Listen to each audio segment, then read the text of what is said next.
I was living in a small duplex when this happened. I'd been there for about 3 years, and for the most part, it was a quiet place. The neighborhood sat close enough to the city that crime wasn't unheard of. Police cars passed through regularly, but I never personally had a reason to call them. Life there felt predictable, almost boring in a comforting way. On the other side of the shared wall lived Mrs. Gable. She was 85 years old, very frail, and almost never left her home.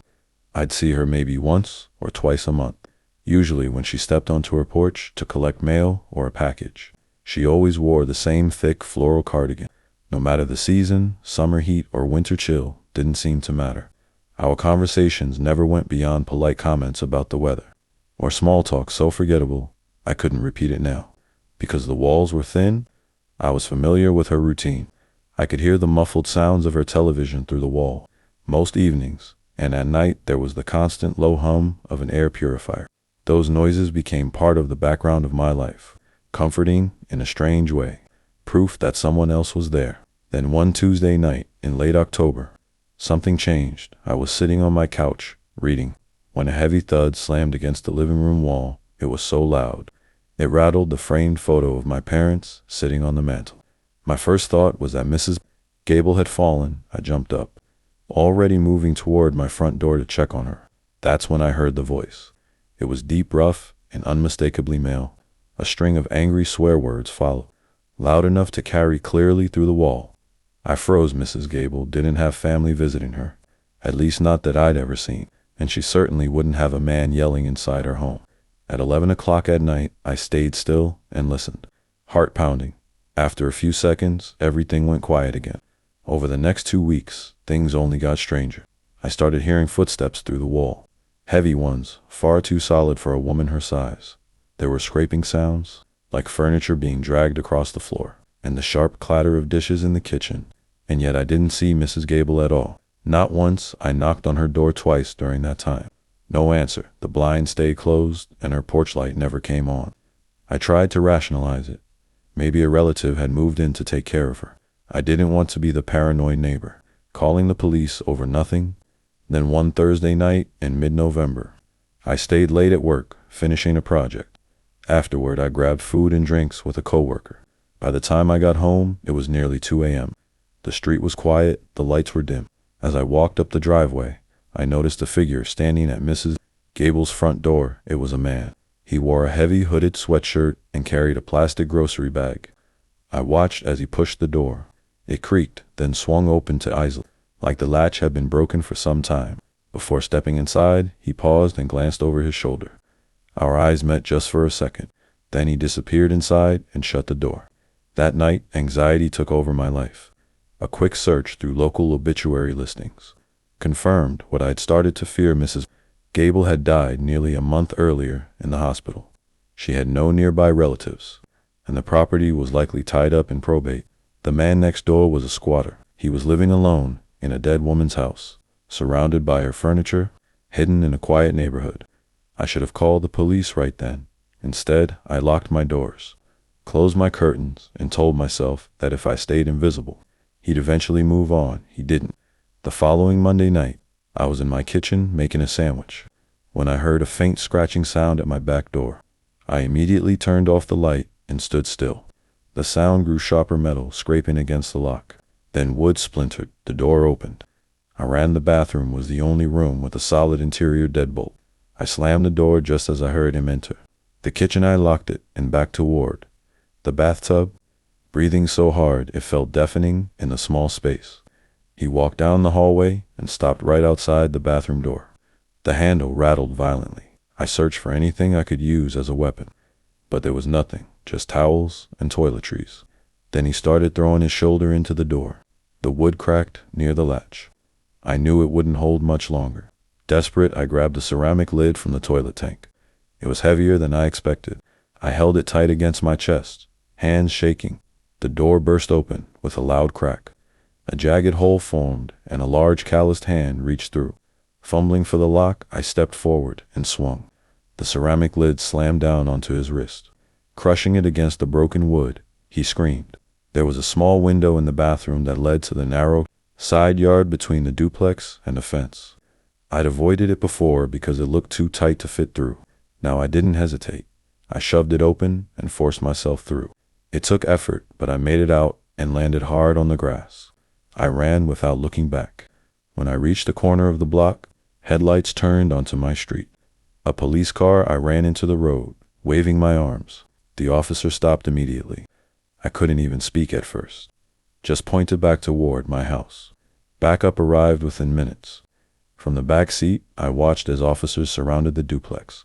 Moments later, the man stumbled out the back door, clutching his injured arm. He didn't resist, as they took him down and cuffed him. The next morning, Mrs. Gable's unit was cleared. The property manager boarded up windows and changed every lock. I moved out 3 months later. Even now, I still remember the sound of ceramic shattering against bone, and I know that fighting back saved my life. I used to live on the second floor of an apartment building with my roommate Candace. By the time this happened, we'd been sharing the place for about a year. We hadn't known each other before moving in together. We met online, after she posted an ad looking for someone to rent out her spare room. We weren't best friends by any means, but we got along well enough. The kind of relationship where you're friendly, respectful, and don't dig too deeply into each other's personal lives. Candace, however, was noticeably paranoid. She kept a lock on her bedroom door at all times. Not a flimsy one either, an actual keyed lock, like she genuinely worried someone might go into her room when she wasn't around. I always assumed she was afraid I'd snoop through her things, though I never gave her any reason to think that. I never brought it up. Things between us were peaceful, and I didn't want to disturb that balance by asking questions that might sound accusatory. That week, Candace was out of town on a work trip, leaving me alone in the apartment. The place had 2 bedrooms, a fairly large living room, and a small balcony. But the balcony was attached to Candace's room, not mine. It overlooked the parking lot anyway, so I never really cared that I couldn't use it. My room was smaller and had no balcony, but I didn't mind that Sunday night felt completely ordinary. It was around 10 p.m., and I was stretched out on the couch watching a movie. I'd worked most of the weekend and was exhausted. Drifting in and out of sleep, the apartment was quiet, the kind of silence that makes you feel safe without even realizing it. Then someone knocked on the door. My heart jumped so hard it felt like it slammed into my throat. I fumbled for the remote and paused the movie. Suddenly wide awake, no one ever showed up unannounced. Our building had electronic locks at the main entrance. Visitors usually had to be buzzed in. I wasn't planning to open the door. I just wanted to see who it was. I crept toward the door and looked through the peephole. 2 men stood on the other side. My stomach dropped instantly. One was average-sized, maybe around 30 years old, with a visible tattoo creeping up the side of his neck. The other was much larger, and his face was completely covered by a ski mask. They knocked again, louder. This time I flinched. I'm sure I made some noise when I jumped back. If they hadn't known someone was inside before, they definitely did now. I stood frozen, hoping they'd give up and leave. Instead, one of them spoke, his voice low and threatening. "She's there." Then came a loud crash as something slammed into the door. They weren't knocking anymore. They were trying to break in. Panic took over. I backed away from the door, my mind racing. I thought about trying to block it, but there was nothing heavy enough to stop them. I grabbed my phone and dialed 911, but before I could say anything, another violent bang shook the door. It sounded like it was about to give way. I didn't have time to wait. I had to get out. The only escape route was Candace's room. The windows in the apartment barely opened. They tilted inward at the top and were far too small to climb through. Candace's balcony was my only chance. I ran down the hall and reached her bedroom. Door locked, I didn't hesitate. I took a step back and kicked it as hard as I could. The interior door burst open easily. Nothing like the reinforced front door. I sprinted across the room and yanked open the sliding glass door to the balcony. Cold night air rushed over me. I climbed over the railing without stopping to think. Fear drowned out logic below me. In the parking lot was a white van parked directly under the balcony. It looked like the safest place to land. As I lowered myself down, I glanced back into the apartment through Candace's room. I could see the hallway and a shadow moving fast inside it. They were already in. I dropped my feet, hit the ground hard, pain shooting up my legs, but I stayed upright at the same time. My phone crackled to life. In my hand, the 911 dispatcher was speaking. Police had already been sent. Within a minute, squad cars pulled into the lot. Lights flashing, officers rushed inside the building. When they searched the apartment, Both men were still there. They were arrested on the spot. The police told me it was a robbery attempt. That's what the men claimed too. But I don't believe that if it were just a robbery, they would have chosen an empty apartment instead. They knew I was home. They said it out loud.